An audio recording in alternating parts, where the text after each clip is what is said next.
Namaste, beautiful souls. Can you hear me? All right. What a beautiful day. I hope everyone is living their best lives and having the most magical day. I am. Oh my gosh, I'm excited to bring you this presentation today. It's a funny story because I was kind of coming at it with almost no expectation. Like, I don't even know what I'm going to talk about. And I thought, okay, let me just get to the basics. We'll do the astrology. So I ran the transit chart from February 2nd to about February 15th. And I picked out a couple of great dates and throughout that. And we're going to look at that timeline. We're going to look at those dates. And then I thought, do I want to do any decoding or do I want to just kind of feel into the astrology? And then all of a sudden, I started using the numerology cipher on Decoded.co. And things just started popping and coming together. So I have a really cool decode kind of connecting all of these dates. It's really, really neat, really, really fun. How's everybody doing? Man, I'm doing great. That was a fun little intro, wasn't it? Yeah, I had a good time making that. Audio is out of sync. My lips don't match. Okay, well, let me see if I can fix that. How about now? Let me know. It's the headphones sometimes. I wanted to make sure that you guys could hear me okay, or hear the music. Is that better? Let me know, let me know.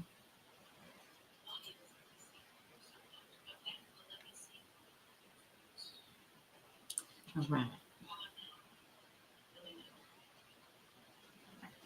Is it better?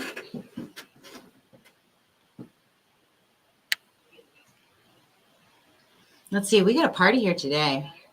Okay, good. We have Ultimus here. Thank you so much. We have Lori from Washington. We have Christine Yan. We've got Diana from Mexico. Beth Hansen from Minnesota. Spiritually Lucky. Michael Sheehan and Quantum Mania from New York City. You guys should hang out with each other. All right. I hear it in the other room, so hopefully it's the same. Tara Farmer says it's like a foreign movie. Yeah, so you can put in whatever language you want, I guess. Cool. Well, hopefully it gets a little bit better. The headphones do that, I think. So, but I am on the cam link, and then for the microphone, let me move it. The Yeti stereo. This might be better. This is going to be so nice right here. You're going to love this sound. I just changed the settings. That's the thing with going live. Like, you never know what's going to happen. Darlene says I'm badly off sync. Takes a couple minutes to catch up, so hopefully it sounds good. Because I'm so excited. Still badly off. Just let me know, guys. I'm going to keep talking if it's still bad. Okay, now it's perfect. Thank you, Ultimus. Oh, yeah. Cool. I was going to try and come in there with like my smooth voice with my Neptune goggles on, talking about, yeah, Neptune, Venus, Pisces, all very juicy moon energy this past couple days. I woke up today and I did a reading, and then I did a little meditating and relaxing and working on this presentation. Like I said, I don't know if you heard me before, but coming at this decode today was interesting. It's kind of like it's pulling me in.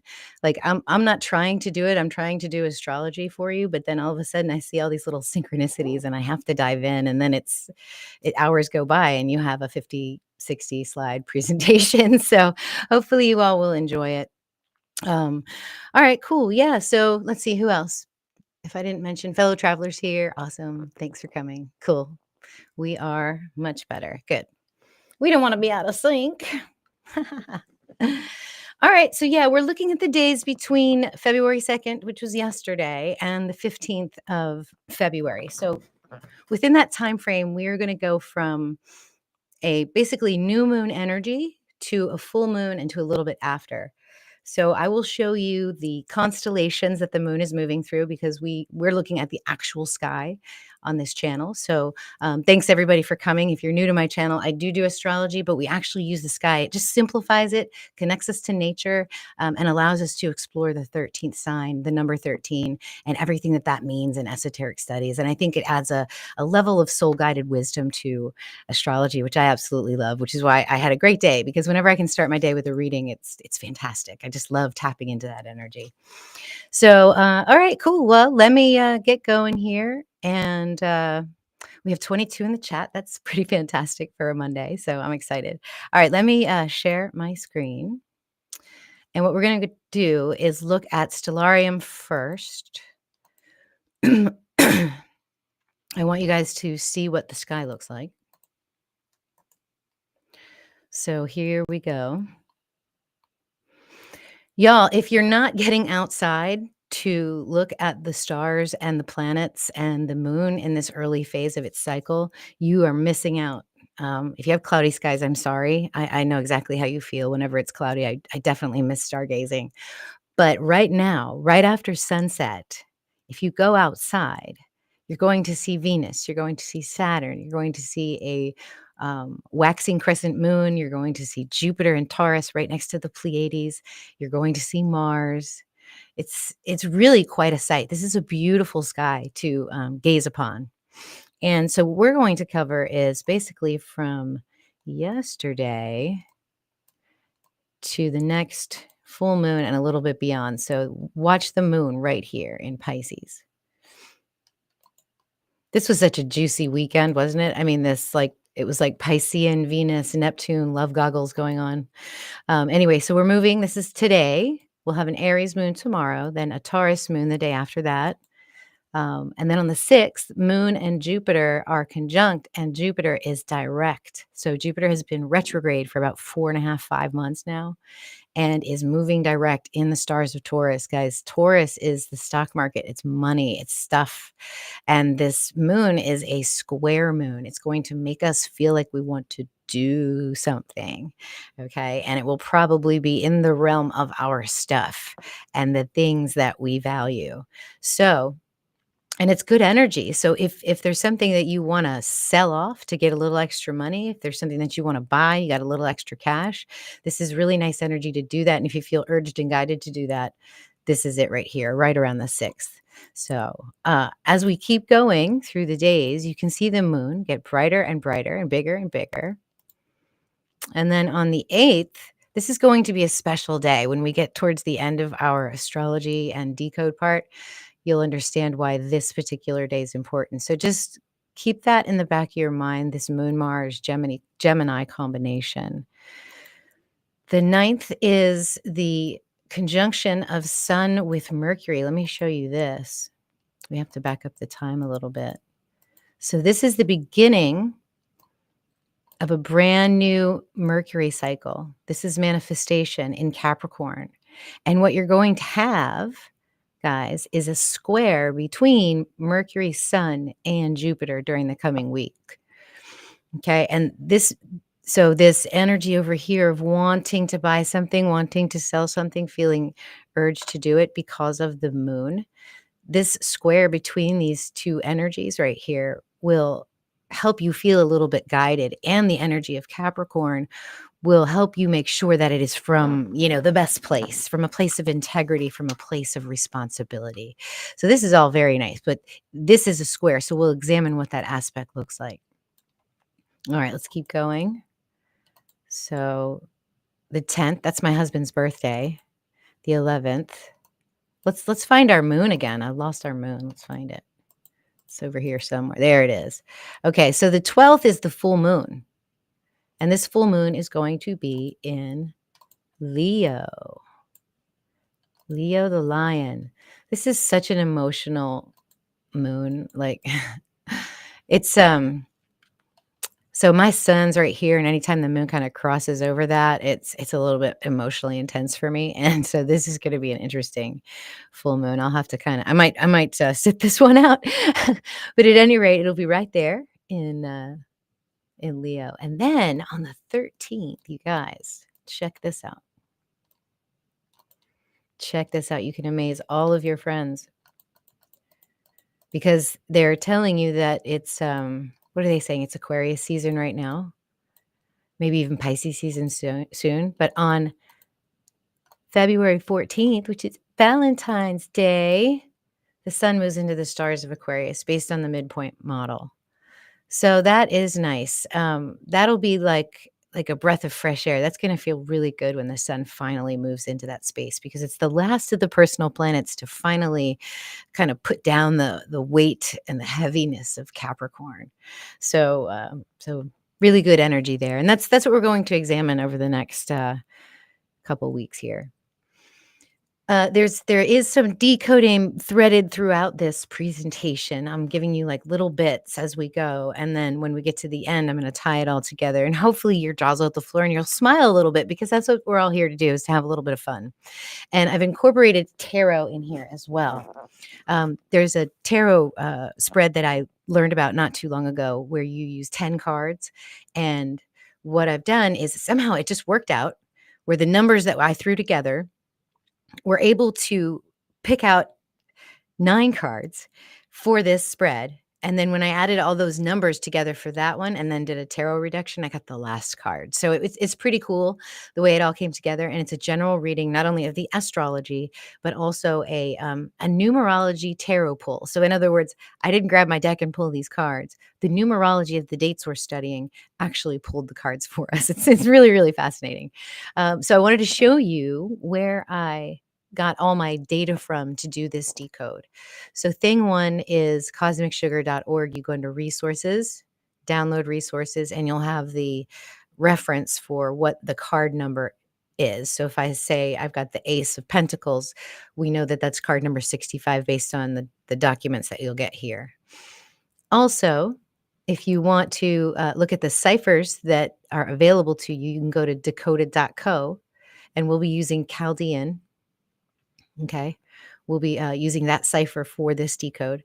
I really wanted to use the Phi cipher because it's been so magical with my previous decodes, but I'm saving that for when we revisit the Venus timeline. So that will probably be in about another week or 10 days or so. I need to get you through that full moon, and then we'll be in this right spot where we can continue along that timeline and do a really amazing decode with the Phi cipher. So we're using Chaldean today.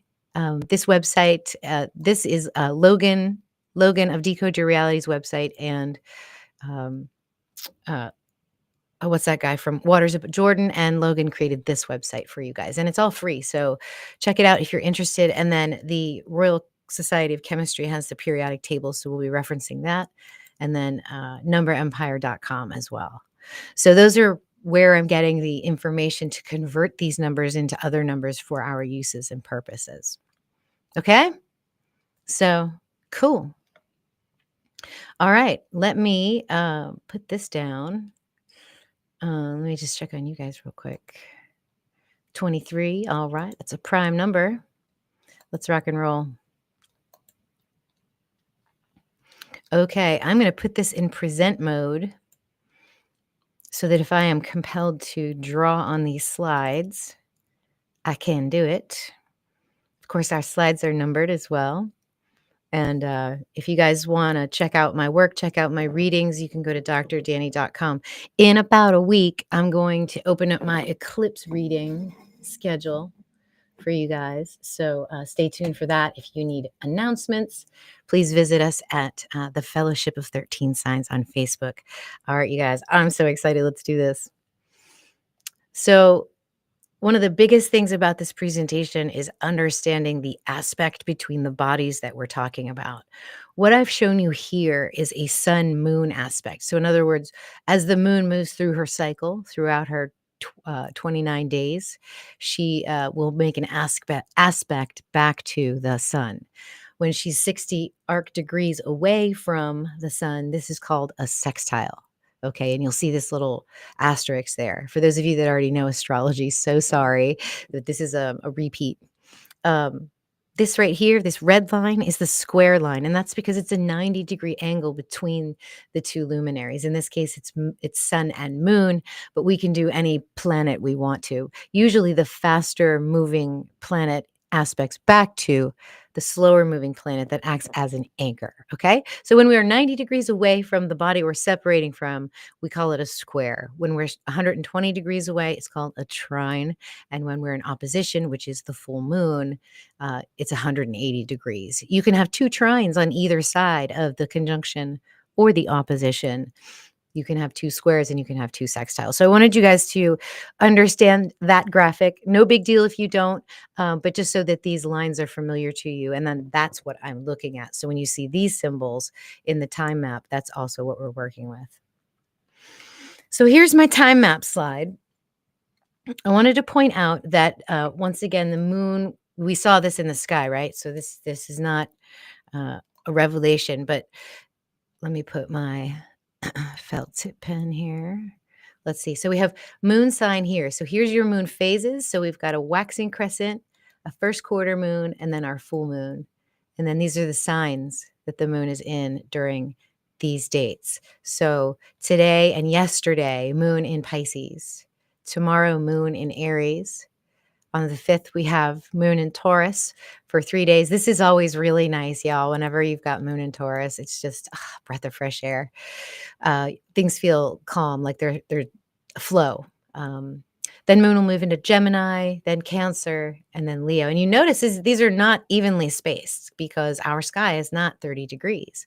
So Pisces is bigger than Aries, Taurus is bigger than Cancer, Leo is bigger than Cancer. So they're spaced out for when the moon actually enters those signs. So if you know where the moon is sensitive for you, so like for me, it would be this day.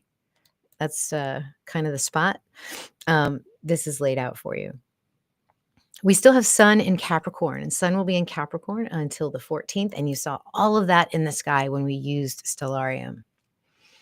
We're going to look at charts for these 5 days. Yesterday, because it's important, the 4th, the 9th, the 12th, and the 14th. And then I have a surprise date in there at the end because I want to talk to you about this new aspect that I call the Phoenix angle.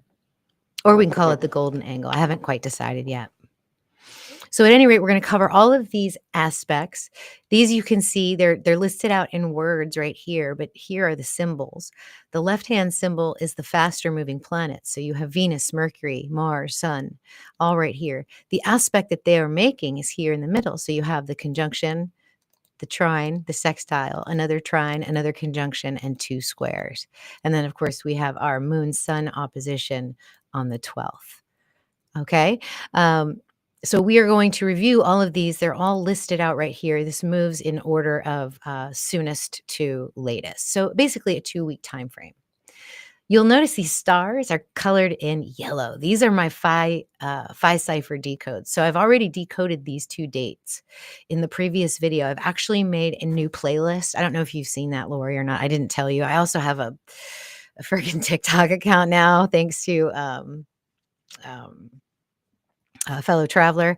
So yeah, but I'll put those links in other videos later. But at any rate, yeah, so there's a new playlist just for this Venus timeline that we're watching from the beginning of this year until it actually peaks right around April. So if you guys want to check out that new playlist and get caught up on those videos, now's a great time to do that, to see like why I'm using the phi cipher, why phi, and the fine structure constant are really important, and also where this Phoenix angle comes from. But I'm going to give you a little bit more information about that angle. I've sat with that a little bit and thought about it and did a little bit of inner work. And I feel like the points I'm going to give you about the Phoenix angle will be very interesting, and hopefully it'll resonate with some of you. Okay, let's do it. So the first 2 energies we're going to think about. Now the first one, Venus in Pisces conjunct Neptune, this one is a waning energy. You can actually see it just a little bit like right here, Venus conjunct Neptune. So this is receding from us right now. This has been so very nice because Venus and Pisces together with Neptune, and Neptune rules Pisces. This is like, Venus, the planet of love and creativity and value and relationships, brings in like the ethereal and dreamy energy of Neptune. Many of you may have been having really amazing, dreams, visions. I know I have. I mean, the white serpent, that was just an amazing vision. And I had a journey on Saturday night with a drum circle with a few of my girlfriends, and th- I had another vision that was amazing. I'm still processing it, so I'm not going to reveal that, but maybe in another video I will. But at any rate, it's been really, really nice energy for creative work and just really tapping into the higher realms, the realms without words.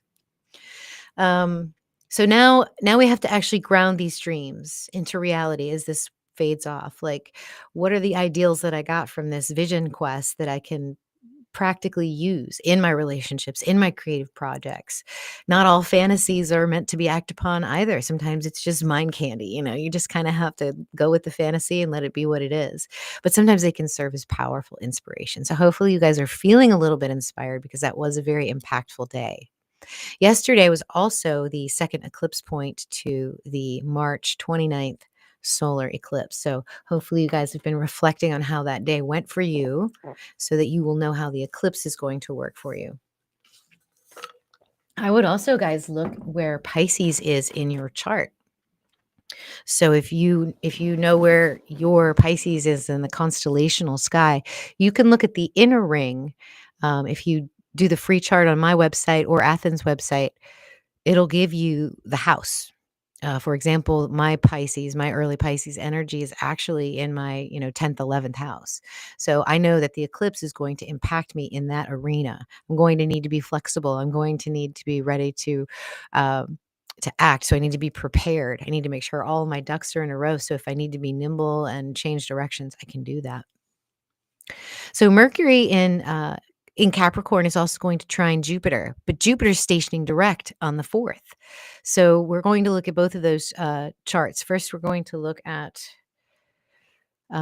these are the charts I'm using to get the cards and the numerology for the dates that we're working with. You can get these at Cosmic Sugar. So when every date that we look at, we're going to grab a card for it. So the 2nd, the 4th, the 8th, the 9th, the 12th, and the 14th will all have their own birthday card. But then they also have a day of the year. So like the 2nd of February is the 33rd day of the year. We'll do the same thing, just so you guys keep that in mind where did you get those numbers? It's from these charts. So this is yesterday. This is February 2nd. When you put 2/2/2025 into any numerology cipher, a number is a number. It'll add it up for you. It gives you 49. This is the 33rd day. Very synchronistically, the card that comes up with this day, like if you were to grab the card first, you would have grabbed the 10 of spades and noted that it was 49, and then you would have done the numerology and you would have seen that it was also 49. So that's a connection there with the 10 of spades. The 10 of spades is synchronous to the 10 of swords in the tarot deck. And we're collecting numbers on these charts, and I'm trying to make just a few connections for you. We're going to tie it all together just a bit later once we have all of our dates. So the 10 of swords is an ending card. This is a surrender. Like you just really, like, you're done with the horrible thoughts. You're done with the nightmares. You're done with the fear. You're just done. So this, when this card comes up, it's a pretty intense card. So it usually means an ending or a release. And this actually represents our challenge when we do the full tarot spread at the end of this presentation. So I like that it was number 33. Just keep that in the back of your mind, because we're going to notice the moon at 33 degrees in Leo just a little bit. And I want you to keep in the back of your mind this element, number 49. So Jupiter stationing direct. I showed you where that was in the sky. That's right in the heart of Taurus. This is, this is the house of Venus. So if Jupiter is the millionaire planet and Venus is the billionaire planet, Jupiter is visiting Venus's house right now, and he's ready to move forward. He's done all the thinking. He's done all the integration. He's ready to kind of move in a forward direction through the rest of her house, enjoying all the luxuries and everything that, comes with that. So there's a swelling energy here. Now, wherever Jupiter in Taurus is in your natal chart, so for example, this is my first house. This is expansion of myself. This is a greater awareness of myself, self-improvement as well. treating myself better, like enjoying my own company. This is really what the whole Jupiter transit has been for me, just kind of like being in my own space and just letting myself shine. And so where that is for you may be different. This could be in your seventh house, meaning that there's an expansion in your relationships. There's more of a spirituality in your relationships. Spiritually lucky has it in the eighth house. So that might be Pisces. It might not be Jupiter, but yeah. So wherever that is, that's where there's going to be an expansion. And instead of a reflective energy like Jupiter retrograde, it's now going to move direct. So you're going to feel a momentum of energy pick up after the fourth. I'm actually looking forward to it. So let's look at that chart. This is another date that we're considering, okay? So we have, it is 51 in numerology. It is the 35th day. This card is the Eight of Swords. It's the 47th card in the Cards of Illumination deck in the playing cards. Mindfulness is 47. When we look at card 58, which is corresponding to the Eight of Spades, it's the Eight of Swords. This is a card of feeling very confined by your thoughts, being blinded by a mirage almost. And it's almost like voluntary solitude. Like you just kind of wrap yourself up in yourself. So I can feel this card. I can feel this energy sometimes. Like I just want to break out and see and expand, but this card feels very Saturnian to me, kind of holds you back a little bit. And we're going to remember that element as well. Don't worry, I'm going to put all this together so we don't have to actually remember. You don't have to write it down. We'll see it all again. Okay, so there it is, Jupiter direct right here in Taurus. So yeah, in this person, it would be their fifth house. So it's like romance, luck, love. A trip to Vegas might be good for them because they're going to stay in the nicest hotel while they're there, and they're going to play the slots and they're going to win a little bit of money. Obviously don't take any of my advice as financial advice, but this just feels like that sort of energy, just very lucky and very open and expansive. So get ready for that. Let's see. What's next? All right. So now we have Venus in Pisces, sextiling Pluto in Capricorn. These planets are both direct, and we're looking at this transit right here that I'm highlighting with my red marker. So Venus sextile to Pluto. This is a time frame, and the peak of it's going to be the 7th. So I don't have any charts to look at, but we will actually be able to see that when we go to the 9th. So sextiling Pluto, Venus and Pluto together can be very, very nice, very profound, and very transformative. Now remember, Venus is very dreamy. So there's a dreamy romance with deep transformation here. That's what this could feel in the mundane world. It could feel like a deep transformation in your creative expression, in actually what arouses you and what turns you on and what lights your fire. So this is profound connections with emotional intensity. So if you're somebody that really, needs that emotional intensity to get your creative spark going, this is a nice time for you. This is a great opportunity. And because Venus is slowing down, these transits are a little bit longer. So strengthen the bonds that you have with others that, excite you and stimulate you. Uncover any hidden truths in your relationship. This could be a big deal. And then channel any emotions that you have into your creative work. So yeah, like there's a vulnerability here too. So let yourself receive the gifts of Pluto, the transformations of Pluto. It might feel like a tear comes out, or you're a little bit scared, but this is a vulnerability here that can really, really refine you. So embrace transformation, deepen relationships, enhance your creative expression. This is all very Venus sextile to Pluto, especially while Venus is in Pisces, because she's moving away from Neptune right now, but she'll be back. When she starts her retrograde motion, she'll be coming right on back into the mix, and then Saturn will be there too. It's going to be crazy.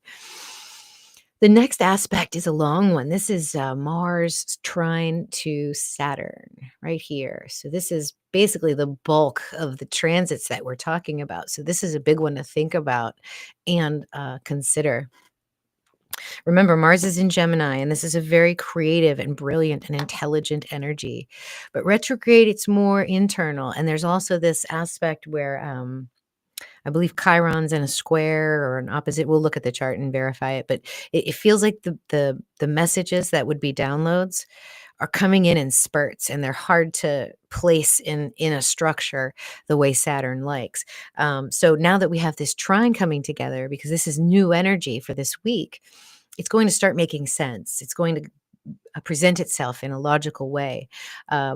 And also, right around the 20th, I think Mars is going to station direct. So we're just at the point where Mars is done going retrograde and will begin to move forward. And so, those of you that feel kind of like your feet are stuck in the mud, once this transit passes and we have that full moon energy give us a little boost, it's going to feel really good. You're going to feel like there's some forward momentum.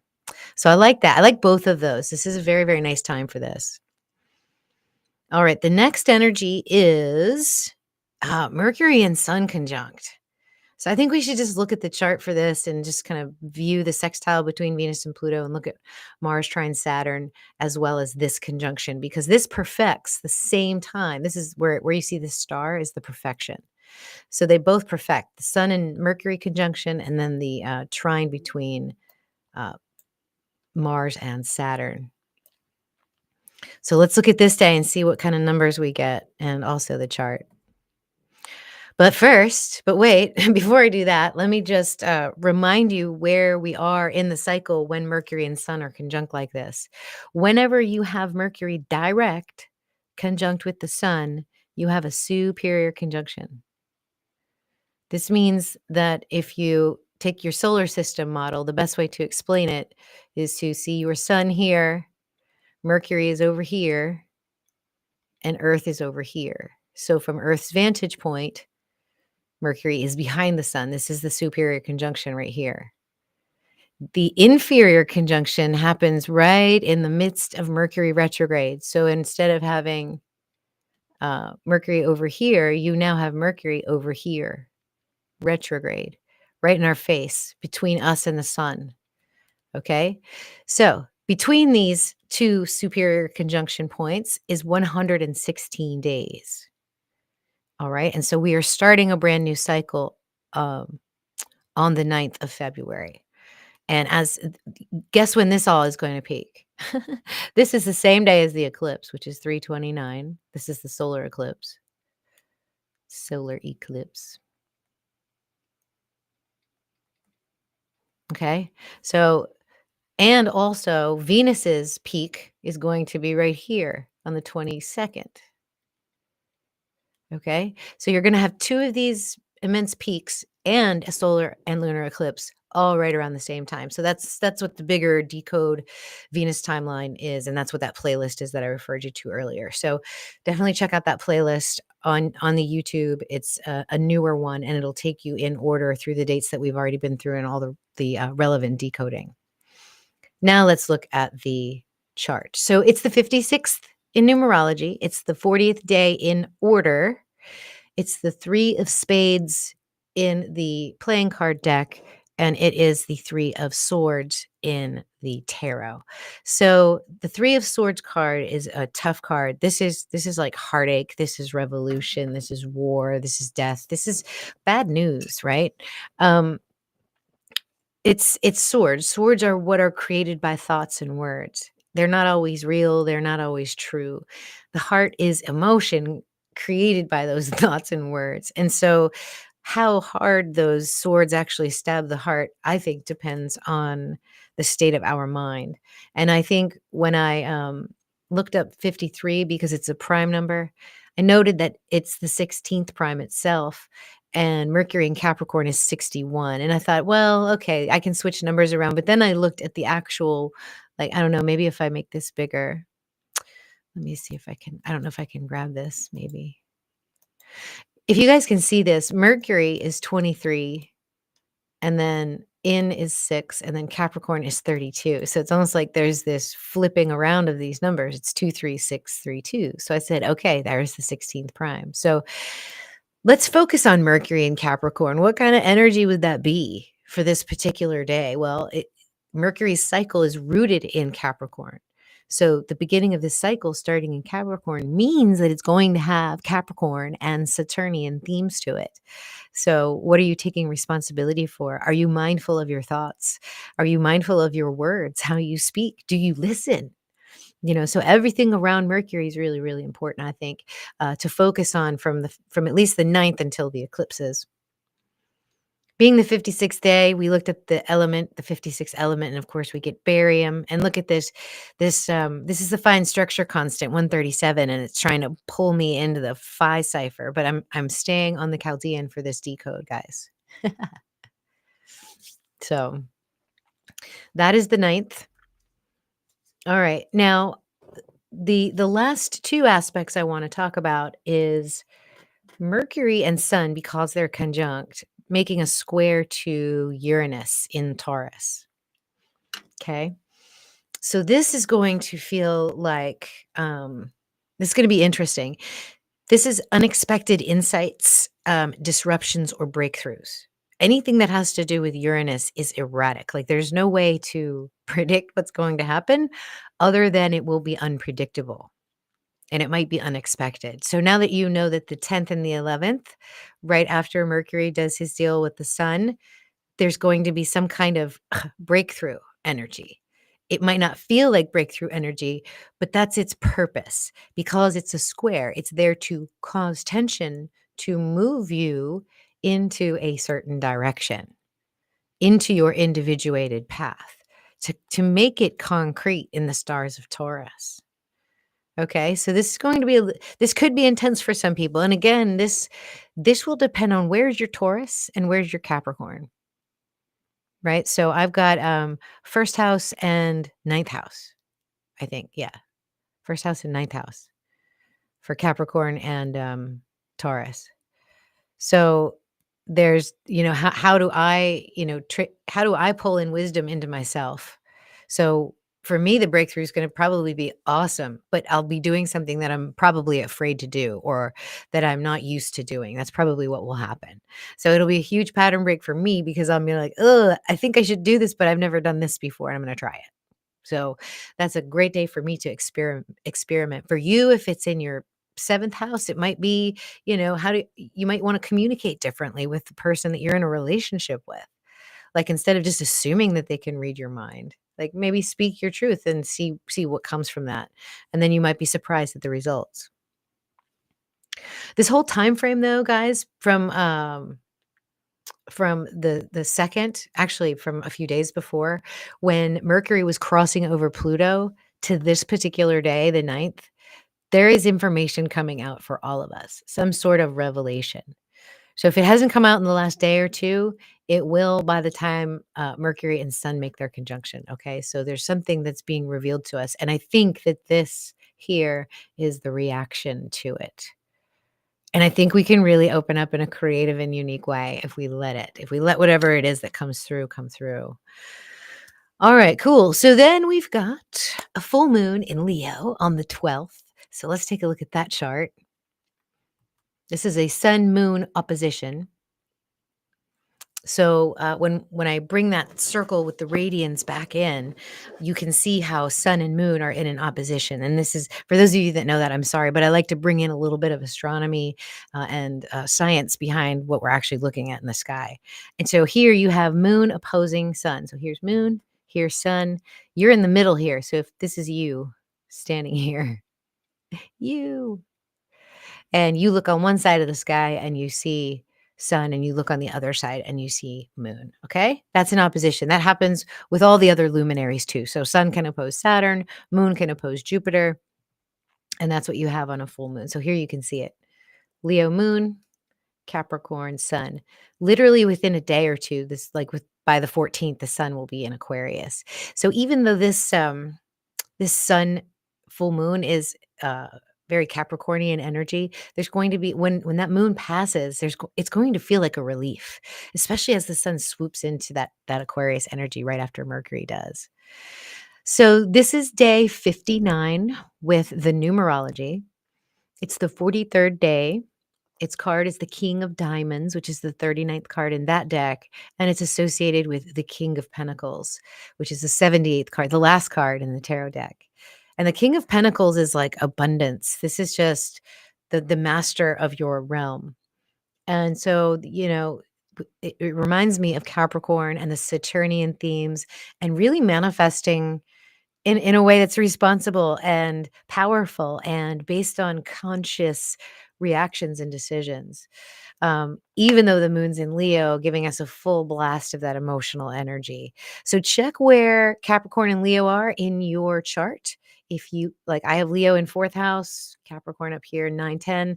So, that's the axis I'm working with, where if you have it similar to these placements where it's in your first and seventh house, this is how do you responsibly create with your partnerships, right? This is how do I responsibly create between home and work? All very pertinent questions for me. And then, of course, Praseodymium is the 59th element. So again, we're hanging on to that. I want to show you 2 more dates, and then we're going to pull it all together, and it'll go a little quicker. So Sun entering Aquarius, we've talked about that. Let's look at that day. This is Valentine's Day, and I noticed right away that the moon was in the 33rd degree of Leo, at least where I live. So I typed in moon in Leo and I got 44. And I just think it's cool when numbers repeat. We have a 33 and a 44. 33 is my life path reduced to 6. On Valentine's Day, its numerology is 61, and it is the 45th day of the year. It's the Jack of Diamonds and the Knight of Pentacles. And the element for the 14th is Prometheum. Now, not everything is tied together, guys, because, this was sort of an on-the-fly decode and part of research. So I keep everything where it is. That way, if another connection pops up in a new decode, I can come back and use these slides. So you won't see the Jack of Diamonds or Knight of Pentacles again, or you might, but I wanted you to see all these numbers and where they come from. So, all right, here we go. Here's that other day I was telling you about. It kind of snuck in there. I wanted to leave this one for the end, so I didn't tell you about it until now. This is February 8th. This is when the moon is 137.5 degrees away from the sun in its waxing phase. Okay, so this is the Phoenix angle. This is moon in Gemini, very close to Mars, making that Phoenix angle back to the sun. And this angle comes right after. So whenever you watch the moon phases, you know how we have the new moon, the quarter moon, and the full moon? Well, this is actually halfway between the quarter moon and the full moon. And the departing angle will be later on when we have between the third quarter moon and the full moon. But right now, this is the first Phoenix angle. This is the first one that we're looking at. So I wanted to dive into this particular date with you. And show you what that actually looks like in a chart. Here is the angle, and it comes right after that point between the square and the full moon. It's called a sesquiquadrate, and it actually has a little bit of a hit of energy. There's a change of course that has to happen, and the Phoenix angle is like a degree or two right after that. And so it's almost as if you have this chance to sort of receive the change or take it upon yourself to make the change. You have a choice. And you can also anticipate it coming and how you're going to respond. Now, thanks to Adonai Blackwood on YouTube, she pointed out the golden angle to me. And it's basically you take the circle length, which is this right here, this blue line, and you create a ratio with the red line such that if you divide the length of this blue line by the length of this red line, you get the golden ratio. The angle that it creates is 137.5. So we draw a line between these 2 points to get the 137.5. Okay, it's the same idea with how we get the golden spiral. It's by using this ratio, because if you divide 8 by 5, you're going to get 1.6. If you divide 13 by 8, you're going to get 1.61. If you divide 21 by 13, you're going to get 1.61. Do you see what I'm saying? So the pattern keeps increasing. And that's the same thing we did with this angle. So let's dive into the energy. I've been thinking about this. So when we think about Phoenix, we think about resets. So it's death, it's rebirth, it's spiritual fire, it's a cosmic cycle. Okay. Slide 22. There's a moment of purification, crisis, and renewal. Now, does this happen with every moon? I don't know. This is a new angle, so I'm just kind of putting this out there. I don't think the moon's going to be a huge crisis, although it might. I mean, I would think that maybe something that moves a little more slowly is more of a crisis, especially if you involve Pluto. But forces are it's deep transformation. It makes you do it. Like old structures dissolve, and then you've got a new space where you can bring in something to help you. So if you think of Phoenix rising from the ashes, this aspect demands a radical rebirth. And like I said, maybe not with the moon angle, but because we have that date coming up in about 5 days, let's see what that feels like for us. I mean, Darlene Johnson has to go to a funeral on the 8th, so maybe that just kind of worked out. So surrender, spiritual awakenings, and the breakdown of old cycles. So you really can't ignore this angle. It might actually be one of those days where you just feel a little bit emotionally unstable, just where like you get triggered on the inner side of yourself. It may not be anything outwardly, but maybe a day that you're super clumsy and then you're really emotional, that it may be this, it may be, or where something is making a Phoenix angle back to your own chart. So it burns away what no longer serves and nothing unnecessary remains. So there's major breakthroughs here. That's the opportunity of the Phoenix angle. Where can you be reborn? Where can you fill in the space with your brilliant, purified light? So it requires, I think, surrender and trust. So transformation, surrender, and trust. So it's a deep release emotionally. That might be moon energy, right? If we, and guys, I did all this like yesterday and this morning. So sorry, it's not as fancy as my normal slides, but when you have the moon, there's like a deep release, right? Confronting the shadow, a necessary surrender. Like, oh man, there was that. Where did that come from? Examining it, looking at it. It could be external too, like maybe issues with, Saturn or Sun might be sudden collapses, jobs, relationships, belief structures, things like that we're normally attached to just sort of fall away. And there's really like, how the hell did that happen? But it can also mean healing too, right? Anytime those sort of events happen in our life, there's intense breakthroughs, spiritual work, kundalini activations. And so we think of the phoenix, we think of that bird rising from the ashes. The phoenix is almost a serpent-like energy, right? More of a red dragon or an orange dragon, a destruction that leads to rebirth.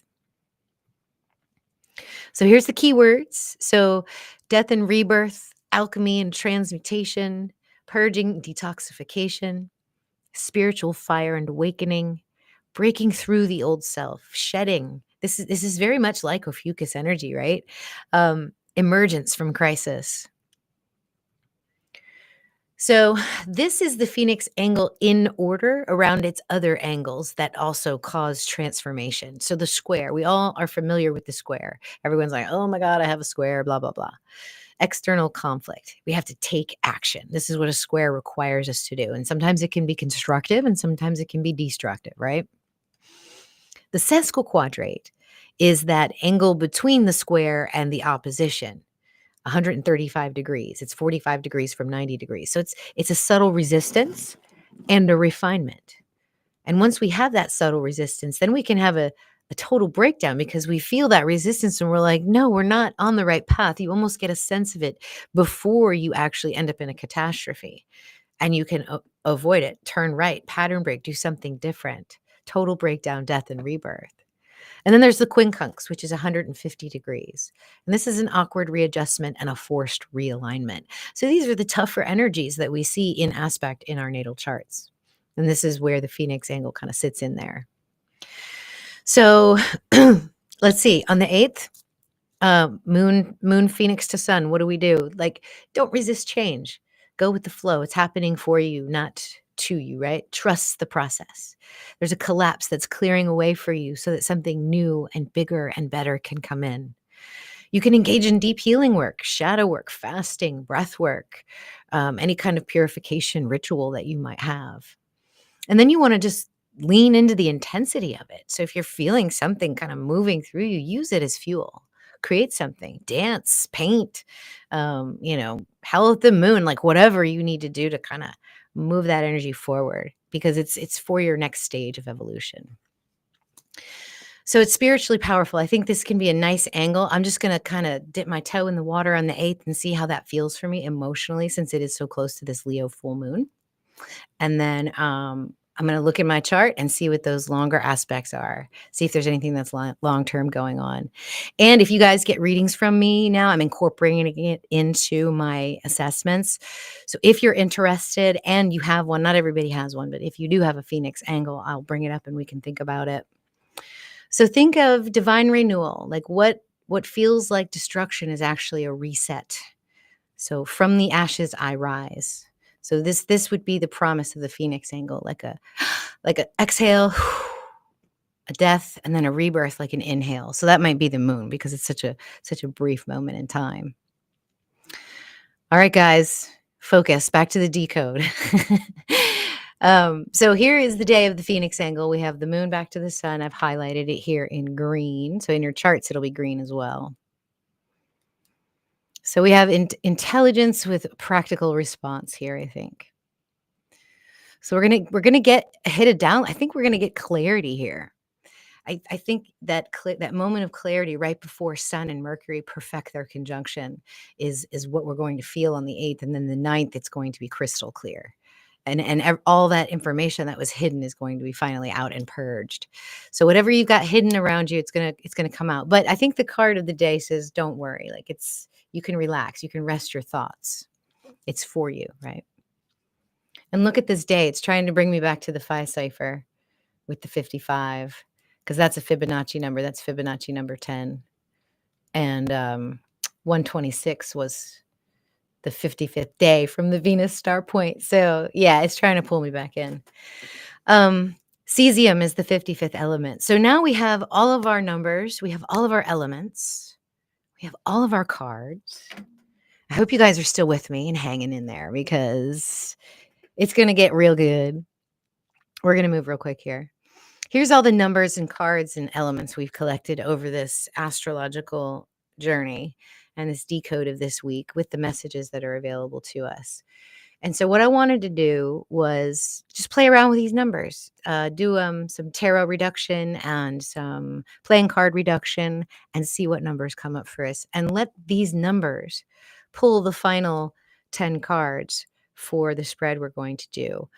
Now the spread is 10 cards, and we read the first card sort of top left is you. The card underneath to the right, I think. Anyway, so the first card will be you, and then the last card will be the final outcome, but I'll lay it all out for you.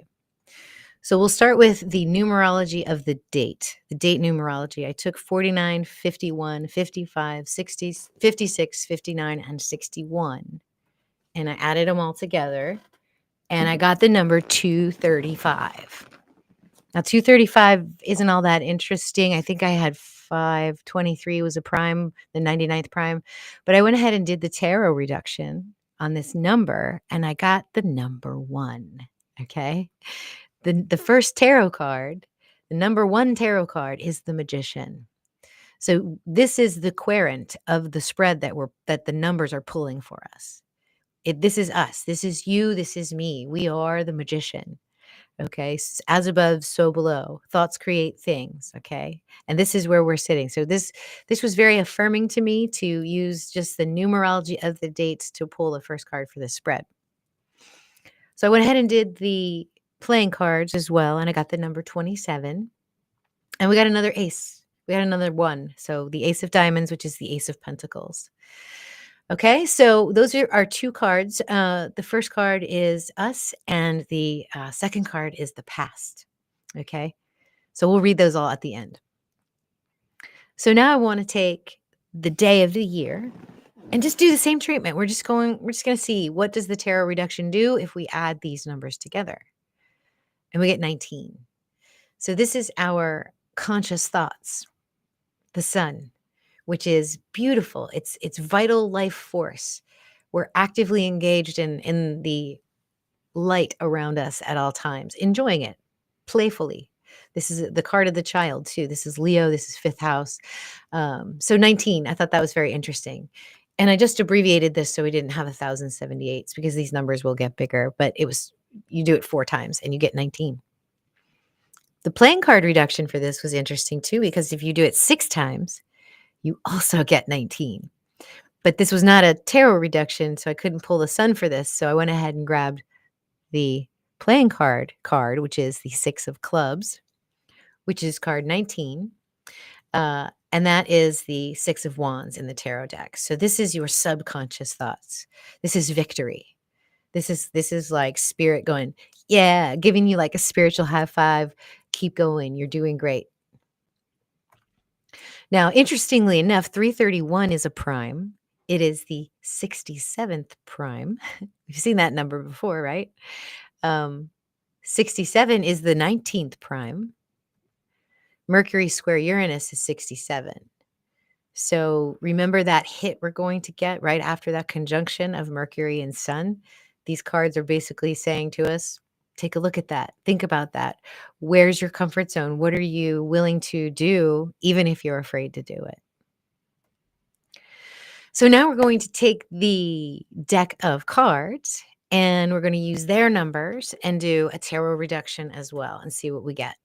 So 257 is the number. And if you subtract 78 3 times, you get 23, which is the Ace of Wands in the tarot deck. So this is a yes. This is mastery over the serpent. This is like Ophiuchus's card, right? If you pictured the whole man there, the wand is the serpent. The staffs turned into the serpents. This is the serpent being held by the spiritual hand. If you were to look at the whole, they're probably holding a bunch of wands, and that's Ophiuchus. So this is the spiritual energy of tapping into the divine. If you take the playing cards reduction, you get 49. And 49 is, remember, the second, which is that eclipse point day. February 2nd is the second eclipse point from the solar eclipse on March 29th. This is the card for that day. Yesterday, 10 of Swords is also 49, which gives us the 10 of Swords. So now we actually have this card being pulled into our awareness. So this is the immediate outcome of the pull we've already done. This is the problem. Okay, so this is the problem. So if the magician is us, this is the challenge right here. And this is surrendering. This is like letting go. It's like just let all those thoughts go. They're just illusions. I mean, let your ego die, whatever you have to do, however you need to manifest this card. But this is the problem. This is what we need to be doing over the next couple of weeks. And then we have the card that was pulled, which is the environment, how we see ourselves. I think that's how I pulled it. If you take all the tarot cards that we pulled for each of these dates and you add up their numbers, you get 379. Subtract 78 times 4, you get 67. So the 3 of Pentacles is the card for the next slot. And I'm losing track of where we are, but we're almost there. We'll see what it looks like in just a minute. So the 3 of Pentacles, this looks like a baptism to me. I don't know why, but it's like there's this guy kind of standing here and there's this man and woman and she's got some sort of creation in her hand, and where they are looks very religious. You know, you have Father, Son, Holy Spirit. It looks very like churchy to me. So they're doing something here in a church. A lot of times it just means collaboration and working together. So there's some sort of collaborative or energy where we're going to be reaching out to other people and seeking help from others. So now, if we look at 379, that's a prime number, and the 75th prime is the Page of Pentacles. So this is an offering, and this is really synchronous with this card because this is a collaboration, and then there's some kind of offer for a collaboration. This is how I see these two working together. And I didn't do a playing card reduction. I have it, but I just didn't include it in the slides because this was the tarot row. So I figured the tarot would probably give me the cards that it wanted me to have with the numerology. And it did. It gave us the 3 of Pentacles and it gave us the Page of Pentacles.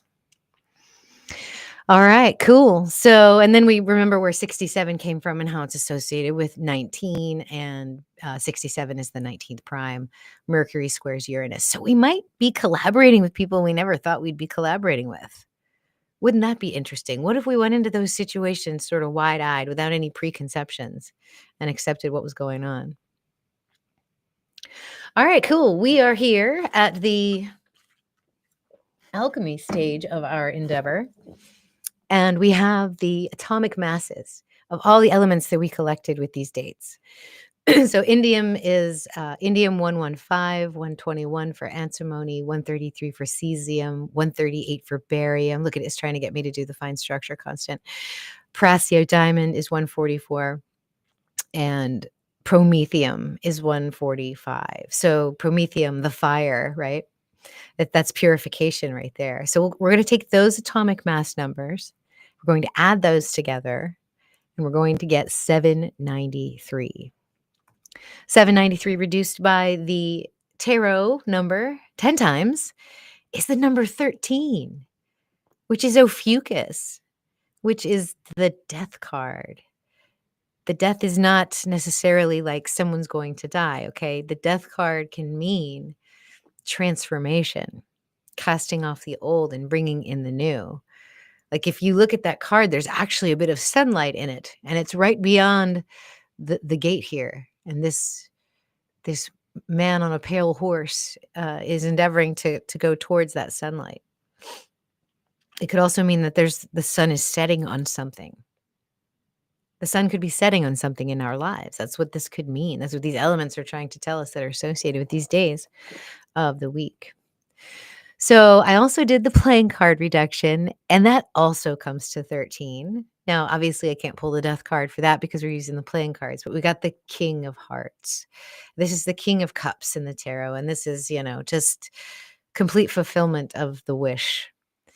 So, but it's through this powerful transformation, I think. I don't think we're going to get it for free. Like, I think we have to literally kind of sit with ourselves and, figure out what needs to be transformed. Okay, so here's the spread.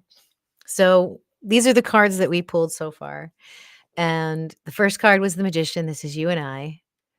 The card underneath of it is the problem, is the challenge, okay? The letting go, the dying, or the figurative dying, the ego dying.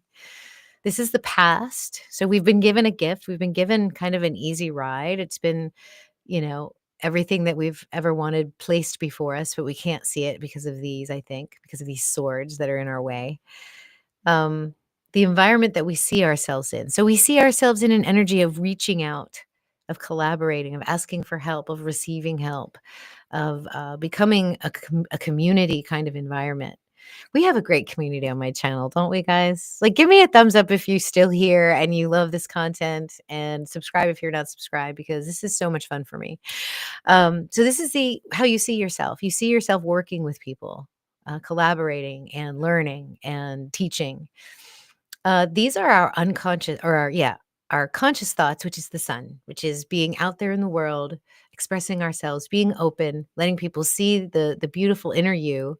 And then these are our subconscious thoughts. This is spirit going, yes, do this. This is great. You have everything under control. Go for it. The immediate outcome is you can achieve what you desire. This is you, the magician, holding your wand, right? You're going to pick up that wand off the table and halakazam, whatever they said in Harry Potter. So if this is how you see yourself, this is the environment in which you sit. Receiving an offering, receiving a friendly offering of a wonderful opportunity to do something that you've never done before.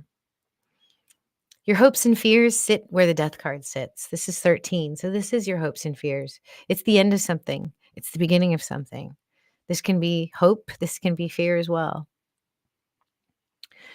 And so to get the last card, which is the final outcome, and I loved this card so much, I went ahead and I added all those numbers together at the top that you see. So I added 1 plus 65 plus 19 plus 28 plus 23 plus 60, etc. I got a big number, and I did the tarot reduction of 78, and I got 39. So I pulled the 39th card, and it was this cup of celebration, the 3 of Cups. This is this collaboration working successfully and bringing you joy and bringing you harmony and bringing you happiness. It's just, this is what we have to get over. It's almost like if we can see through the game and just enjoy and live the life that we're supposed to live, and just see through the game and not bother ourselves with it, that we end up in this beautiful place where we're celebrating, where we're communing in joy with one another. The cup is also, the flow of spirit too. So a more spiritually connected kind of vibe. So that's it, guys. That was my presentation. This is our timeline. This is where we are. I had to bring this in here. I did. We've decoded all the way up to date 216. So we've done these 3 dates, 55, the 9th of February, and the 16th. And those videos are all on the YouTube under the playlists.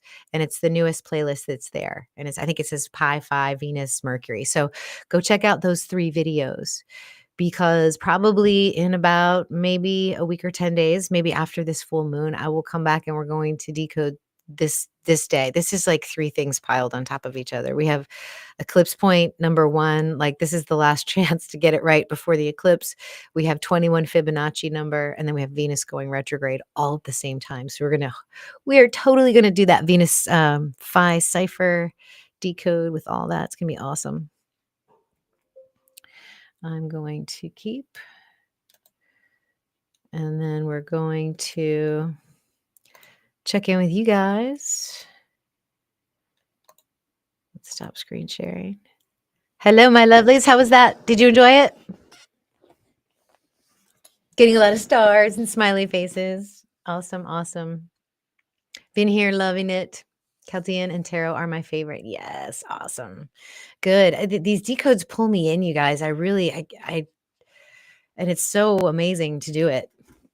It's like my mind goes into this zone range and I can't stop. But I have to do them one at a time, right? So like I literally tried to think about the full moon last night because I had all the slides for today minus the decode, and I couldn't get anywhere. I had to look at today's dates that we're talking about. And so I just did. It didn't take me long to find a lot of connections. The longer part was this morning when I was creating the slide deck, and I got it all done just in time. It was amazing. So cool. Good. Awesome, you guys.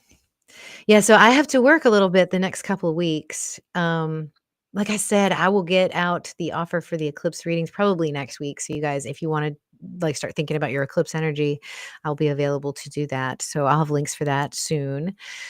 Stellar Foundations, we just had our second office hours on Saturday, and it was profound. It was epic. It was great. Almost everybody was there. And we are getting into week 3 now, which will be Virgo, the 6th house in Mercury. So we're studying hard and we're thinking about it. So cool, guys. All right. Well, this was awesome. I've enjoyed having your energy here. I hope you enjoyed that decode, and share it with people if they, need to know about it. And Beth says, "This is so crazy. I just love the tarot reading." Yeah, I let the numbers pull the cards. That was sort of the whole theme. And that really just literally came up a few hours before we went live. And I was resisting it last night, trying to do the full moon, and it made itself come through. So this is super interesting. But I'm having fun with it. I really like decoding. So I hope you guys are too. What do you say we hit the outro with our fun, snappy memes? And I'll see you guys. Let's see. I'm thinking it'll probably be, today's Monday, either Friday or Sunday for the full moon read. I'm going to come up with a decode. I'm going to use the medicine deck. We're going to think about animals. It's going to be pretty good. All right, guys. Love y'all so much. Thanks for joining me. And I'll see you guys next time.